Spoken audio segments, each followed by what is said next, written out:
Good morning, ma'am. Good morning, ma'am. Good morning, Good ma'am. morning, ma'am. Morning ma'am. Morning ma'am. Morning बेटा सबको. आज का जो हमारा टॉपिक है ग्लोबलाइजेशन यानी कि वैश्वीकरण. तो जैसा कि आप ये वर्ड को ध्यान से लोग आप सबने देखा होगा यानी कि आवाज नहीं आ रही हम है. पूरे वर्ल्ड का एक मैप देख सकते मैम हैं. आपकी आवाज क्लियर नहीं है. ये आवाज क्यों? मैम वॉइस क्लियर नहीं है आपके, ब्रेक हो रही है.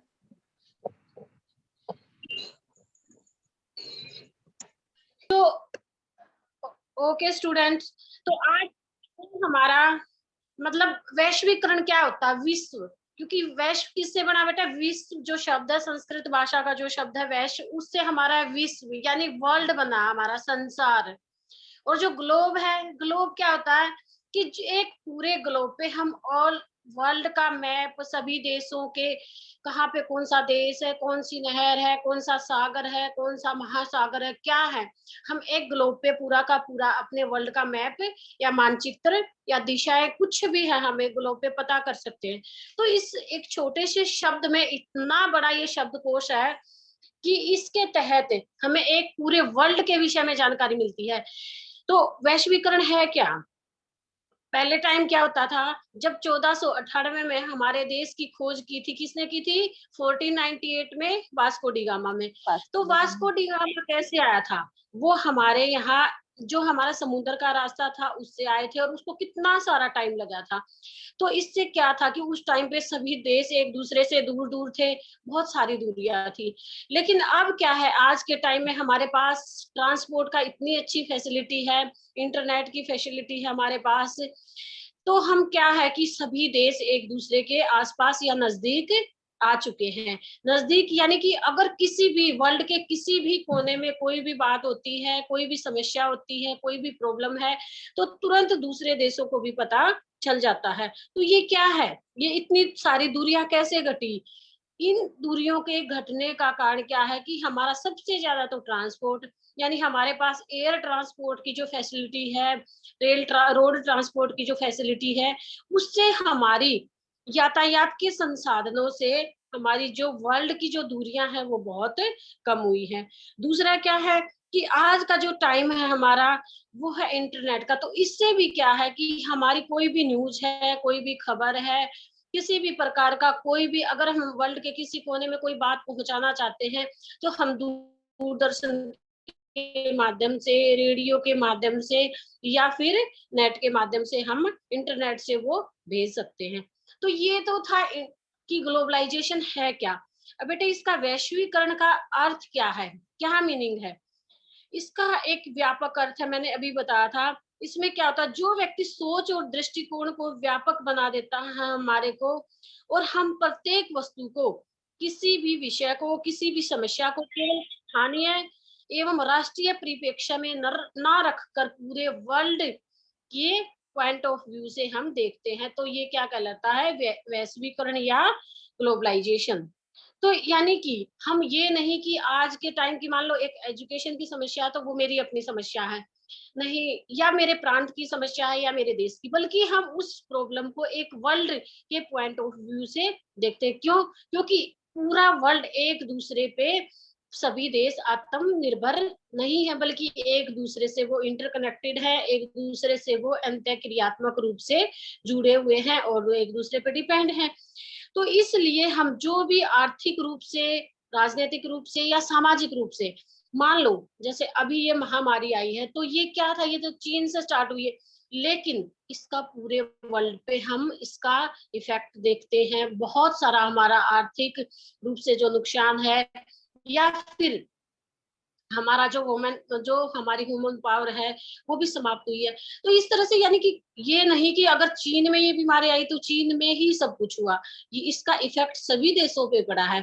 तो ये हमारा एक वैश्वीकरण कहलाता है कि हम किसी भी विषय को, किसी भी समस्या को, किसी भी चीज को अपने तक सीमित ना रख के, अपने देश तक सीमित ना रख के, एक पूरे वर्ल्ड के पॉइंट ऑफ या एक पूरे विश्व के दृष्टिकोण से देखते हैं, वो हमारा वैश्वीकरण कहलाता है. अब वैश्वीकरण का अर्थ, इसकी परिभाषा क्या है? तो ग्लोबलाइजेशन की जो परिभाषा है, globalization of social life on the global scale and growth in the global consciousness, यानी कि वैश्वीकरण का अर्थ है वैश्विक संबंधों का विस्तार, सामाजिक जीवन का विश्व स्तर पर संगठन और विश्व चेतना का विकास है। यानी कि इस डेफिनेशन को ध्यान से सुनो बेटा। वैश्विक संबंधों का विस्तार यानी कि वर्ल्ड के सभी देशों के जो रिलेशन हैं उनको और आगे बढ़ाना, ठीक है। दूसरा क्या है कि सामाजिक जीवन का विश्व स्तर पर संगठन, यानी कि जो हमारी सोशल लाइफ है उसकी ऑर्गेनाइजेशन हमारे वर्ल्ड लेवल पे होनी चाहिए। दूसरा क्या है, इसी डेफिनेशन में एक वर्ड मीनिंग निकलता है विश्व चेतना का विकास, यानी कि वर्ल्ड अवेयरनेस। ये नहीं कि हमारी संकीर्ण नैरो सोच हमारी होनी चाहिए, बल्कि एक वर्ल्ड लेवल की हमारी सोच होनी चाहिए। तो वैश्वीकरण की आवश्यकता क्यों पड़ी, क्यों जरूरत पड़ी हमें ग्लोबलाइजेशन की? तो इसके लिए हम जो देखते हैं इसमें हमारा यही आता है कि जो इससे हमारे राजनीतिक, सामाजिक, आर्थिक बहुत सारे जो संबंध है आपस में वो सुदृढ़ हुए हैं। तो इसका इम्पोर्टेंस क्या है, इसकी आवश्यकता क्या है? तो सबसे पहले है हमारा अंतरराष्ट्रीय सद्भावना का विकास, डेवलपमेंट ऑफ इंटरनेशनल अंडरस्टैंडिंग, यानी कि ग्लोबलाइजेशन से सबसे जो पहला जो पॉइंट है, इसकी जो इम्पोर्टेंस है वो क्या है कि हमारा जो अंतरराष्ट्रीय जो सद्भावना है, जो इंटरनेशनल जो अंडरस्टैंडिंग है उसका डेवलपमेंट, यानी कि विश्व नागरिक के रूप में तैयार करना, उसके कर्तव्यों को समझना वैश्वीकरण में है। यानी कि ये नहीं कि हम अगर इंडिया में हैं तो हमें जो फंडामेंटल राइट्स हैं या जो हमारी ड्यूटियां हैं यहीं पे हम फॉलो करेंगे, उन ड्यूटियों के लिए अगर हम कहीं फॉरेन में भी जाते हैं तो जो हमारी ड्यूटियां यहाँ बनती हैं उन ड्यूटियों को वहां भी फॉलो हम करेंगे, उनका पालन करेंगे। तो इससे क्या है कि एक दूसरे की जो अंतरराष्ट्रीय जो सद्भावना है या जो अंडरस्टैंडिंग है या रिलेशन है वो कैसे होते हैं, सुदृढ़ होते हैं। इसके भी बाद हमारा आर्थिक विकास यानी कि इकोनॉमिक डेवलपमेंट। इससे हमारा आर्थिक विकास भी होता है कैसे कि जब हम मान लो हमारे देश में जैसे क्या है, तेल की कमी है, तेल के लिए हम कहाँ से, सऊदी अरब साइड से, ईरान, इराक, कुवैत, वहां से हम तेल का क्या करते हैं, आयात करते हैं। इसके बाद क्या करते हैं कि जैसे हमारे यहाँ पे गेहूं है या गन्ना है तो इन चीजों का हम निर्यात भी करते हैं, यानी दूसरे देशों को भी भेजते हैं। तो इससे क्या है कि जो हमारी इकोनॉमिक जो डेवलपमेंट है, जो आर्थिक विकास है वो भी होता है। नेक्स्ट पॉइंट है हमारा थर्ड, राष्ट्रों की पारस्परिक निर्भरता, यानी कि इंटरडिपेंडेंस ऑफ द नेशन, यानी कि सभी देश एक दूसरे पे क्या है, पारस्परिक निर्भर हैं, इन अपने ऊपर डिपेंडेंट नहीं है, आत्मनिर्भर ना होकर वो पारस्परिक यानी कि एक दूसरे पर इंटरडिपेंडेंट है। वो कैसे कि वही जो मैंने अभी बताया था कि राष्ट्रों की आपस में, मान लो जैसे अभी जो महामारी आई है तो कितने सारी जो वैक्सीन के डोज हैं वो कहाँ पे हमारे देश ने दूसरे देशों को निर्यात किए हैं यानी भेजे हैं, और दूसरे देशों से जो ऑक्सीजन के सिलेंडर है या बहुत सारी चीजें हैं वो दूसरे देशों से हमने मंगवाई है। तो इससे क्या है कि हमारी आत्मनिर्भरता ना रहकर पारस्परिक आत्मनिर्भरता, हमारी पारस्परिक निर्भरता बन जाती है, यानी कि इंटरडिपेंडेंट हम एक देश दूसरे देश के ऊपर होते हैं। तो एक इसकी इम्पोर्टेंस ये है। अब क्या है, सोल्व द इंटरनेशनल प्रॉब्लम, यानी अंतरराष्ट्रीय समस्याओं का समाधान। जो हमारी जैसे मान लो आज के टाइम पे क्या है कि जो टेररिस्ट है सबसे ज्यादा तो वही है आज के टाइम में कि आतंकवाद है, और दूसरा क्या है कि जैसे एनवायरमेंट पोल्यूशन है और गरीबी है, पॉवर्टी है। तो ये बहुत सारी ऐसी समस्याएं हैं कि जिसपे हम अपने केवल अपने द्वारा ही इनका सॉल्यूशन नहीं निकाल सकते, बल्कि वर्ल्ड लेवल पे हमें इसका सॉल्यूशन निकालना है। तो जैसे अभी क्या थी कि जो 7 देशों की जो हमारी एक अंतरराष्ट्रीय स्तर पर एक बैठक हुई थी जिसमें हमारे मोदी जी ने भाग लिया था, तो उसका जो मेन मुद्दा क्या था बेटा, वो था इन्वायरमेंट पोल्यूशन, यानी कि जो हमारा पर्यावरण का जो स्तर है दिन प्रतिदिन गिरता जा रहा है, तो उसको कैसे ठीक किया जाए। इसके बाद क्या है कि जैसे और भी अगर कोई समस्या, जैसे आतंकवाद की समस्या है, तो वो भी एक सिर्फ हमारे इंडिया के लिए नहीं, बल्कि वो चाहे रूस है, चाहे चाइना है या फिर अमेरिका है, सभी देशों के लिए एक बराबर समस्या है। तो इस तरह से हम आप सभी देश आपस में बैठकर इस तरह की समस्या का समाधान भी निकालते हैं। तो जो हमारी इंटरनेशनल जो प्रॉब्लम है उसका सॉल्यूशन भी होता है।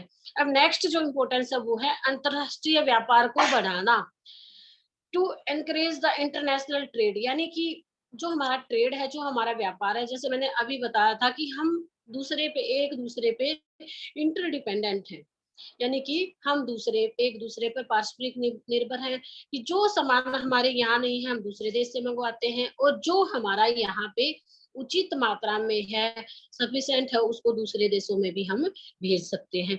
तो इसके लिए क्या है कि अंतरराष्ट्रीय जो व्यापार है उसको बढ़ावा मिलता है।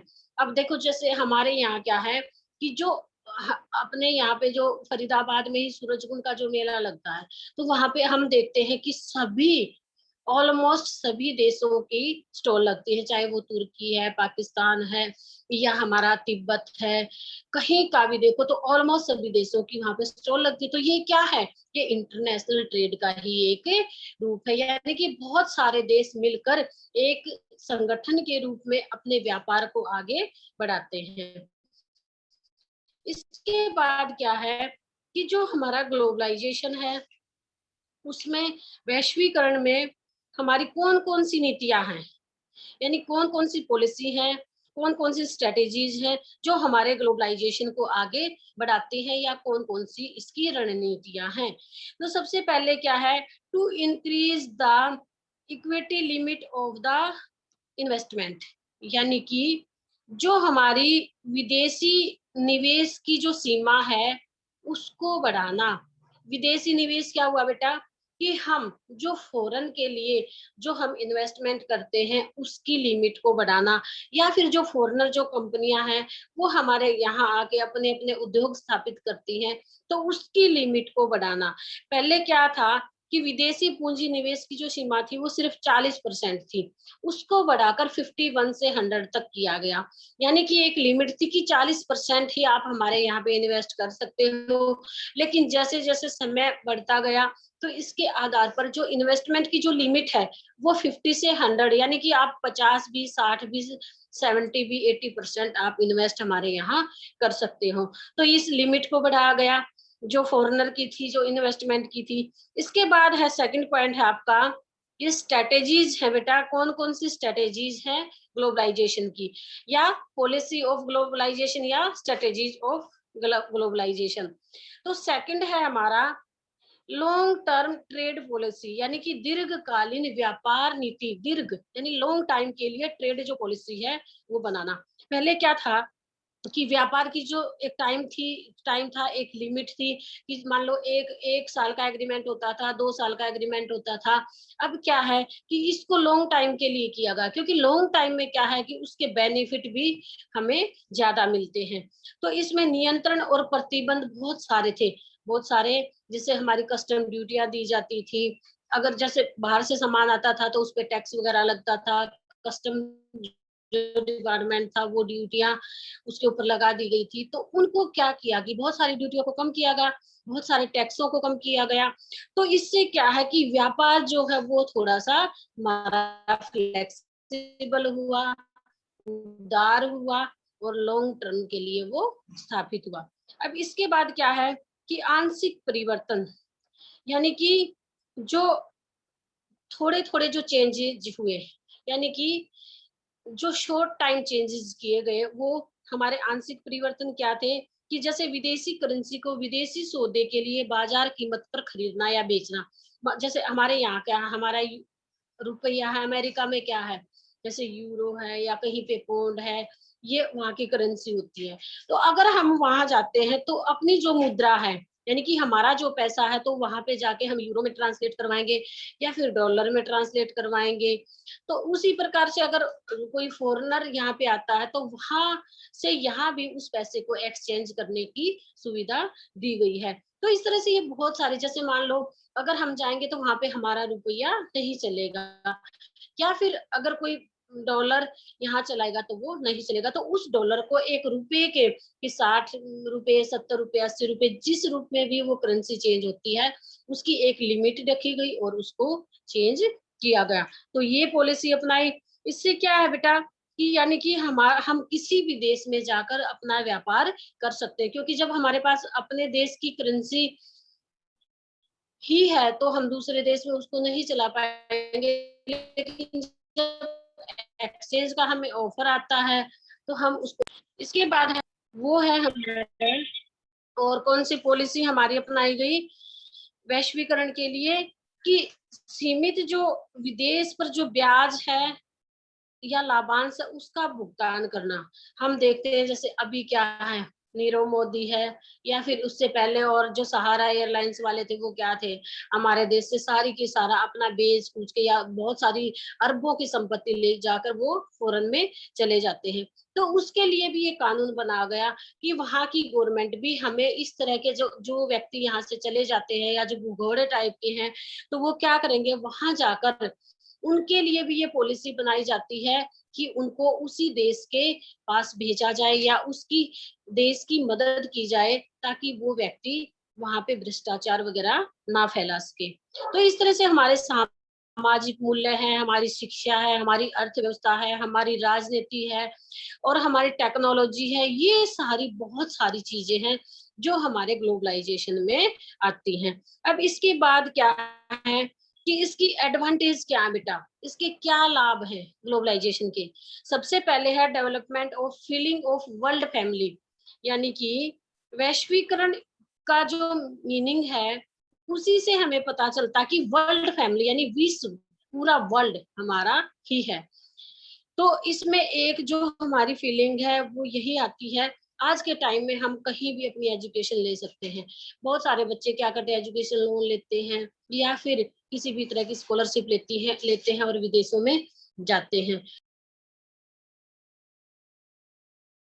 तो इसके बाद क्या है कि हमें ऐसे फीलिंग होती है कि हमें एक वर्ल्ड, एक पूरा संसार ही हमारा घर है। इसके बाद है development of sense of competition, यानी प्रतियोगिता की भावना का विकास करना। जो हमारे अंदर एक कंपटीशन हमारे अंदर आता है, हम देखते हैं कि अगर अमेरिका ने ये चीज बनाई है तो हमें भी वो बनानी चाहिए। अगर वहाँ पे एजुकेशन इतनी अच्छी है अपने देश की, हमें चेंज करना चाहिए। उसी प्रकार से कि अगर रूस ने कोई भी जब दवाई, जैसे अभी ये स्पुतनिक जो हमारी है कोरोना में जो एक नई डोज आई है, तो उसी इससे क्या है कि उससे सीखकर वो चीज हम अपने देश में भी बनाए या उस टेक्नोलॉजी को अपने यहाँ भी यूज करें। तो इससे कंपटीशन की जो भावना है, प्रतियोगिता की जो भावना है, उसका विकास होता है कि हम दूसरे देश को देखकर अपने देश में भी वो विकास कर सके। वो सुविधा, वो टेक्नोलॉजी हम अपने देश में ही क्यों ना प्रयोग करें। इसके बाद है एजुकेशनल गिव एंड टेक, यानी शिक्षा का आदान प्रदान, गिव एंड टेक। तो इसमें क्या है कि हम देखते हैं कि जो हमारा एजुकेशन का सबसे ज्यादा हमारा एजुकेशन का डिपार्टमेंट ऐसा है जिसमें बहुत सारे हमारे स्टूडेंट वहां से दूसरे देशों से हमारे यहाँ आते हैं और हमारे यहाँ से दूसरे देशों में जाते हैं। तो इससे जुड़े चाहे अध्यापक है, चाहे प्रबंधक है या विद्यार्थी दूसरे देशों में जाकर शिक्षा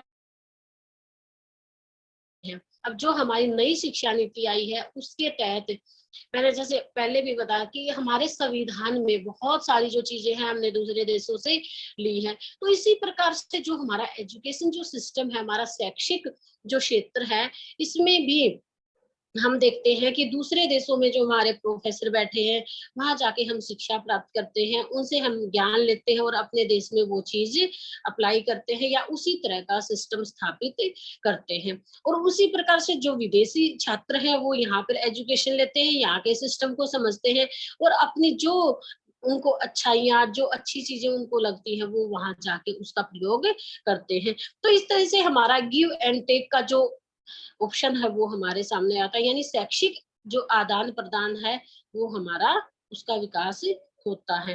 अब नेक्स्ट पॉइंट है अंतरराष्ट्रीय समस्याओं का समाधान, यानी सॉल्यूशन ऑफ इंटरनेशनल प्रॉब्लम। ये मैंने पहले भी इसकी नीड्स में बताया था। अब है जॉब अपॉर्चुनिटीज, नेक्स्ट क्या हमारा जॉब अपॉर्चुनिटी यानी रोजगार के अवसर बढ़े। भारत में विदेशी कंपनियों के प्रवेश से अनेक रोजगार के अवसर बढ़े।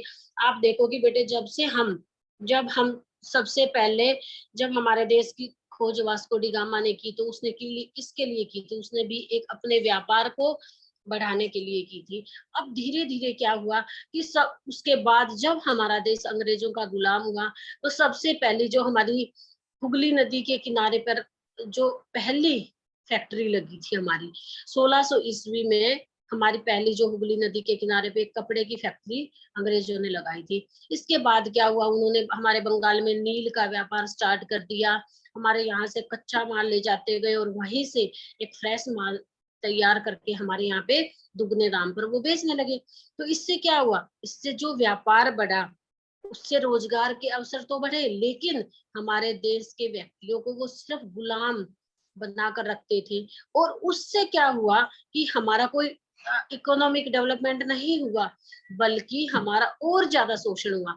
लेकिन आज के टाइम में हम देखते हैं कि जो रोजगार के अवसर हैं वो उनका विकास हुआ। कैसे कि मान लो जैसे अभी क्या है कि हमारे यहाँ पे कोई जापान की कोई फैक्ट्री है, कोई अमेरिका की कंपनी है, वो यहाँ पर आकर अपना क्या करते हैं, कंपनी स्थापित करते हैं और हमारे देश के लोगों को उसमें क्या है, रोजगार मिलता है। तो इसके बाद क्या है कि जनशक्ति की गतिशीलता, encouragement of the mobility of man power, यानी कि जो जनशक्ति है उस का विकास होता है। कैसे? इससे क्या है कि हम हमारे अंदर सहयोग की, समन्वय की और समझ हमारे अंदर उत्पन्न होती है। एक देश के लोग जब दूसरे देश में जाकर शिक्षा प्राप्त करते हैं, रोजगार प्राप्त करते हैं, तो उससे क्या है कि एक दूसरे की जो भावनाएं हैं, एक दूसरे के जो संबंध है वो सुदृढ़ होते हैं, यानी कि उनके अंदर जो रिजिड है, जो रूढ़िवादिता है वो समाप्त हो जाती है। नेक्स्ट पॉइंट है आपका encouragement of the free trade, मुक्त व्यापार को बढ़ाना।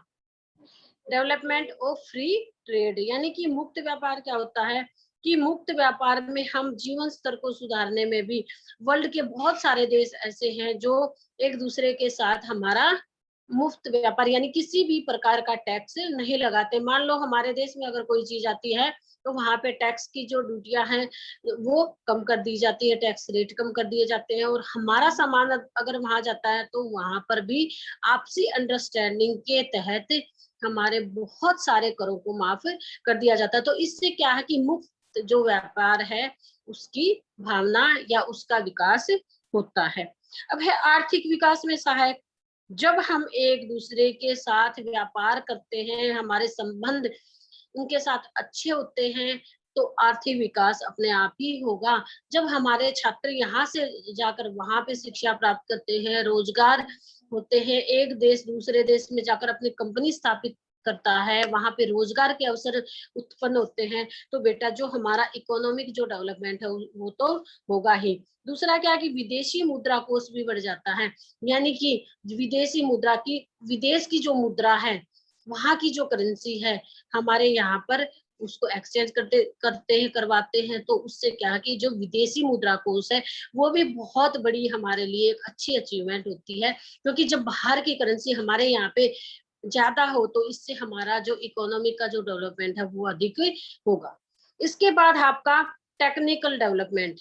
अब इकोनॉमिक डेवलपमेंट के बाद है हमारा टेक्निकल, यानी कि हम कुछ ना कुछ वर्तमान तकनीकी में कुछ नया जोड़कर, कि जो टेक्नोलॉजी दूसरे देश में है अगर हम उसको अपने यहीं पे अपनाते हैं, अपने यहीं पे बनाते हैं, तो उससे क्या है कि रोजगार भी बढ़ेगा, इकोनॉमी का भी डेवलपमेंट होगा और टेक्नोलॉजी भी, नई नई टेक्नोलॉजी हमारे सामने आएगी।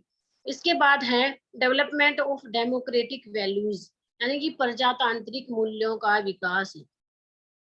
तो वैश्वीकरण से क्या है बेटा कि हमारा डेमोक्रेटिक जो वे है उसका डेवलपमेंट होता है। विश्व भर के यानी कि वर्ल्ड के सभी जो वैल्यूज हैं उनके विषय में हम समझते हैं। समानता है, जैसे हमारी डेमोक्रेसी है, समानता है, स्वतंत्रता है, न्याय है, भाईचारा है। जब आपने पहले भी जब हमारा कॉन्स्टिट्यूशन का जो टॉपिक था हमारा संविधान का, तो उसमें हमने बहुत सारी चीजें देखी कि हमने जैसे डेमोक्रेसी है वो अमेरिका से ली थी, आयरलैंड से हमने नीति के निर्देश निर्देशक सिद्धांत लिए थे। ब्रिटेन से हमने संसदीय प्रणाली, राष्ट्रपति का चुनाव और हमारे प्रधानमंत्री का चुनाव, तो बहुत सारी चीजें हमने दूसरे देशों से ली थी। तो इससे क्या है कि हम एक प्रजातांत्रिक देश के रूप में, एक प्रजातांत्रिक विश्व के सामने हम अपना सिर उठा सकते हैं, उनकी जो चीजें हैं उनको अपना सकते हैं, जो हमारी चीजें हैं वो दूसरे देशों में भी फॉलो की जाती हैं। तो इससे जो डेमोक्रेटिक जो वैल्यूज हैं उसका विकास होता है। इसके बाद क्या है, सांस्कृतिक सहिष्णुता, यानी कि कल्चरल टॉलरेंस।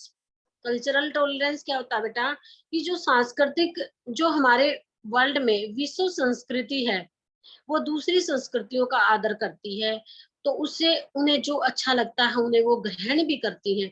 यानी कि जो हमारा कल्चर है उसको बहुत सारे दूसरे देश भी हैं वो भी अपनाते हैं, और वहाँ का जो अगर अच्छा कल्चर है, जो हमें अच्छा लगता है, उसको हम अपने यहाँ भी अपनाते हैं। हम देखते हैं कि जैसे अभी क्या है कि पूरा का पूरा पाश्चात्यकरण हमारे यहाँ पर है, पुरानी चीजों को हम छोड़ते जाते हैं, और जो हमारा पाश्चात्यकरण है यानी कि जो हमारी विदेशी परंपराएं हैं उनको, बहुत सारी परंपराओं को हम अपनाते जा रहे हैं। तो इससे क्या है कि एक दूसरे की जो संस्कृति है उसको हम टॉलरेंस भी करते हैं, उसके विषय में हमें उसको टॉलरेंस करने की भी पावर आती है, सहिष्णुता की भावना हमारे अंदर बढ़ती है। अब है अंतरराष्ट्रीय पर्यटन, यानी कि डेवलपमेंट ऑफ इंटरनेशनल टूरिज्म। सबसे मेन जो है ये हमारा टूरिज्म बेटे, बहुत सारा टूरिज्म से क्या है कि जैसे हमारे यहाँ पे है कि बहुत सारे फॉरेनर क्या है ताजमहल देखने आते हैं, या हमारी जामा मस्जिद है, लाल किला है, तो ये जितने भी स्मारक हैं हमारे, इनको देखने के लिए बहुत सारे फॉरेनर आते हैं। इससे हमारा क्या है, इकोनॉमी का भी डेवलपमेंट होता है। दूसरा क्या है कि एक देश का दूसरे देश के साथ आना जाना भी बना रहता है, और इंटरडिपेंडेंस वो भी बनी रहती है। इसके बाद है वैश्विक जनसंचार, ग्लोबल ट्रांसपोरेशन, यानी कि हमारी जो जनसंचार की जो भावना है, यानी कि हमारा मास मीडिया है या मल्टीमीडिया है, वो उससे क्या है कि हमारी जो जो एक देश की दूसरे देश के साथ हमारा कम्युनिकेशन स्किल भी बढ़ता है। हमारा जो संचार के जो साधन है उनसे हम एक देश, आज क्या है कि बच्चे वर्ल्ड के किसी भी कोने में बैठे हैं और देखो कि वो वीडियो कॉन्फ्रेंसिंग के थ्रू या फिर आपके मोबाइल के थ्रू अपने पेरेंट्स से या किसी से भी हम बात कर सकते हैं, चाहे हम कहीं भी बैठे हैं फॉरेन में। तो इससे क्या है कि हमारा जो कम्युनिकेशन जो स्किल है उसका डेवलपमेंट होता है, और जो कम्युनिकेशन इंस्ट्रूमेंट है उनके तहत हमारी जनशक्ति का भी विकास होता है। तो जनसंचार शक्ति हमारी सामने आती है। इसके बाद क्या है बेटा, इसके डिसएडवांटेज कौन कौन से ग्लोबलाइजेशन के, यानी डीमेरिट्स ऑफ ग्लोबलाइजेशन। तो सबसे पहले है हमारा सांस्कृतिक मूल्यों में गिरावट, यानी कि डाउनफॉल इन कल्चरल वैल्यूज। तो जो हमारी कल्चर है, हमारी संस्कृति है, हम उसको भूलकर जो पाश्चात्य या दूसरे देशों की जो संस्कृति है उसका पीछा अंधाधुंध करते हैं। तो हमारे चाहे वो संस्कृति के रंग में रंग जाते हैं हम, और अपनी संस्कृति को भूल जाते हैं। तो इससे हमारे जो सांस्कृतिक जो मूल्य हैं, जो कल्चरल जो वैल्यूज हैं, वो हमारी उसका डाउनफॉल होता है, यानी कि जो हमारे सांस्कृतिक मूल्य हैं उनमें गिरावट आती है। इसके बाद सेकंड जो इसका डीमेरिट्स है वो ये है कि ब्रेन ड्रेन, यानी कि प्रतिभा पलायन। ब्रेन ड्रेन का क्या मतलब हुआ बेटा, प्रतिभा पलायन। जैसे अभी क्या था कि हमारी बहुत सारे जो प्रतिभाशाली युवक विदेशों में चले जाते हैं, यानी कि हमारे यहाँ पर चाहे डॉक्टर है चाहे इंजीनियर है, बहुत सारे ऐसे व्यक्ति हम देखते हैं कि वो यहाँ पे पढ़ाई करते हैं, पढ़ते हैं, लिखते हैं, अपना करियर बनाते हैं, और विदेशों में वो जाकर स्थानांतरित हो जाते हैं। क्यों? क्योंकि वहां पे उस चीज की इतनी वैल्यू है, उस चीज का इतना उनको बेनिफिट भी मिलता है, उनकी सैलरी में भी और सारी चीजों में, जो हमारे देश में इतना नहीं मिल पाता। तो वो व्यक्ति वहीं के जाकर वहां के होकर रह जाते हैं। तो इस तरह से बहुत सारे साइंटिस्ट हैं, प्रोफेसर हैं या इंजीनियर हैं, डॉक्टर हैं, वो विदेशों में पलायन कर जाते हैं। तो ये डीमेरिट्स है इसका। इसके बाद है हमारा महंगी शिक्षा, यानी कि एक्सपेंसिव एजुकेशन। हम देखते हैं कि जो विदेशी संस्था बेटा, मान लो कोई भी फॉरेन की चीज है हमारे देश में, वो महंगी मिलेगी ही मिलेगी, क्योंकि जब एक देश से दूसरे देश में चीज जाती है तो उसमें बहुत सारे तो टैक्स लग जाते हैं। दूसरा क्या है कि उसका जो ट्रांसपोर्ट का है वो भी खर्चा उस पे लग जाता है। तो अगर 5 रुपए की वो चीज है तो हमारे यहाँ पे आके वो 10 रुपए की हो जाती है। तो इससे क्या हुआ कि महंगाई बढ़ेगी। तो महंगाई बढ़ेगी लेकिन दूसरे देश की जो इनकम पावर है उसका तो विकास होगा ना, लेकिन हमारे यहाँ पे डाउनफॉल होगा। तो इसलिए हमारी जो एजुकेशन है उसका भी यही हाल है। अगर हम विदेशों में जाकर एजुकेशन लेते हैं तो हम देखते हैं कि लाखों में, यानी 30 लाख, 35 लाख, 25 लाख, इससे कम कोई भी 2 ईयर की डिग्री या डिप्लोमा नहीं हो पाता है। तो इसलिए वहाँ की जो एजुकेशन है वो भी महंगी है। वहाँ की जो चीजें हैं, विदेशों की जो चीजें हैं वो भी हमारे यहाँ पे महंगी हमें लगती हैं, और अपने देश की जो चीजें हैं उसमें गिरावट आ जाती है। इसके बाद है अध्यापक और विद्यार्थी के बीच दूरी, यानी distance between teacher and students. तो जो अध्यापक है या स्टूडेंट्स है उनके बीच दूरी क्यों आ जाती है? क्योंकि बेटा बहुत सारी नई नई टेक्नोलॉजी हमारे सामने उभर कर आती है। तो इससे क्या है कि दूर संचार के साधनों से, यानी कि जो मल्टीमीडिया है उसके तहत एजुकेशन दी जाती है, तो स्टूडेंट और टीचर के बीच में एक डिस्टेंस आ जाता है। क्योंकि ये हमारी जो फेस टू फेस जो हमारी एजुकेशन है या जो क्लासरूम या फॉर्मल जो एजुकेशन है, वो हमारी टीचर और स्टूडेंट के जो रिलेशन है, जो उनका इंटरेक्शन है वो बहुत अच्छा होता है। लेकिन जब हम पूरा का पूरा, अब मान लो अभी देखो कि मैं अभी आप लोगों की क्लास लेती हूँ, तो इसमें से छोटे बच्चे, आप लोग सारे के सारे समझदार हो, लेकिन जो छोटे बच्चे हैं उनको देखो बेटा, वो क्लास लेके चाहे वो गेम खेलते हैं, चाहे वो कुछ भी, उनका वीडियो है या वीडियो या ऑडियो उनका ऑन रहता है और कुछ भी काम करते हैं। लेकिन अगर हम क्लास में, एक टीचर होता है वो फॉर्मल वे में उनको पढ़ाता है, तो हम देखते हैं कि प्रत्येक बच्चे पे उनकी नजर होती है। हम ये देखते हैं कि कौन सा बच्चा होमवर्क करता है, कौन सा बच्चा पढ़ रहा है, किसका ध्यान कहाँ है, कौन डिसिप्लिन में है, कौन नहीं है। तो ये सारी जो चीजें हैं वो भी हमारे सामने इसकी एक कमी है, यानी कि distance between student and teachers, अध्यापक और विद्यार्थी के बीच एक बहुत बड़ी दूरी उत्पन्न हो जाती है। इसके बाद है हमारा हिंदी भाषा की उपेक्षा, नेग्लेक्ट ऑफ हिंदी लैंग्वेज, यानी कि जब हम दूसरे देशों में जाएंगे तो हमारी जो राष्ट्रीय भाषा है हिंदी, उसकी उपेक्षा की जाएगी। क्योंकि हमारी जो हिंदी भाषा है, हमारे देश की जो राष्ट्रीय भाषा है, उसका सिर्फ हमें अपने देश में ही तो समझ पाएंगे, लेकिन दूसरे देशों में जाकर तो हमारी जो इंग्लिश लैंग्वेज है, यानी कि जो हमारी एक तरह से सभी देशों की एक कॉमन लैंग्वेज है, जिसमें हम अपना कम्युनिकेशन करते हैं, अपनी बातचीत करते हैं, हम अपना संचार करते हैं, तो उसी का विकास होता है। और हमारी मातृभाषा है या हमारी राष्ट्रीय भाषा है, उसका विकास नहीं हो पाता है, उसको नेग्लेक्ट कर दिया जाता है। इसके बाद है धन का असमान वितरण, यानी कि असमान, यानी डिस्ट्रीब्यूशन ऑफ वेल्थ, यानी कि एक जो धन है, यानी हमारा जो बजट है उसका भी सही वितरण नहीं हो पाता है। फाइनेंस जो कमियां है वो हमारे सामने उभर कर आती हैं। यानी कि सामान्य व्यक्ति, देखो जिस व्यक्ति के पास 30-35 लाख रुपए बच्चे को फॉरेन में भेजने के लिए होंगे तो वही व्यक्ति अपने बच्चे को वहां भेज पाएगा, लेकिन जिसके पास पैसा नहीं है तो वो अपने बच्चे को नहीं भेज पाएंगे। तो इससे क्या है कि गरीब व्यक्ति उस चीज से, उस एजुकेशन से वंचित रह जाता है, लेकिन उसका विकास वो अपने तरीके से हमारे देश में रहकर ही करता है। लेकिन जिसके पास पैसा है वो अपने बच्चे को कहीं भी वो भेज देता है। तो इससे असमानता, यानी कि हमारे देश में असमानता की भावना आती है। दूसरा क्या है कि हमारी जो पैसा है उसका भी सही यूटिलाइजेशन नहीं हो पाता है। इसके बाद है विकसित एवं विकासशील देशों की आय में अंतर, यानी कि difference between income the development and developing country, यानी कि जो हमारी डेवलप्ड और जो हमारी डेवलपिंग कंट्री है, विकसित और विकासशील, डेवलप्ड है और जो डेवलपिंग है, जैसे हमारा देश का है विकासशील है, ये डेवलपिंग कंट्री है।